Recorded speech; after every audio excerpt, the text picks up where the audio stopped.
এবার আমাদের বাংলাদেশ থেকে দর্শকরা তেমন উৎসাহের সাথে আইপিএলটা উপভোগ করবে না। যেখানে সাকিব খেলবে না, যেখানে মুস্তাফিজ খেলবে না, আমি মনে করি যে একটা বৃহৎ একটা গোষ্ঠী এখানে আইপিএল দেখবে না আগের মতো করে।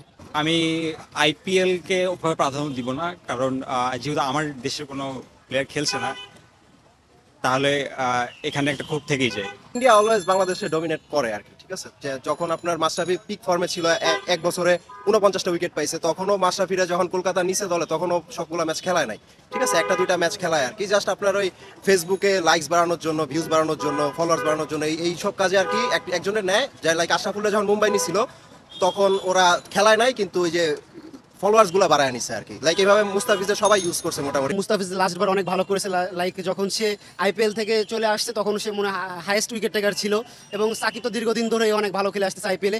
সেই হিসেবে আমরা আশা করেছিলাম যে সাকিব আর মুস্তাফিজ অ্যাটলিস্ট দুজন হলেও টিম পাবে, বাট তারা যেহেতু টিম পায় নাই, আমরা অনেক আশা হতো। এবং আমি পার্সোনালি মনে করি যে বিসিবিরও এখানে দায়বদ্ধতার জায়গা আছে, যেহেতু তারা ফুল সিজনের জন্য এনওসি দেয় নাই। আমরা বলতেই পারি যে এই যে ক্রেজনেসটা থাকে বাংলাদেশের একটি প্লেয়ার খেললেও, সেটাই ভাই হচ্ছে একটু কম থাকবে।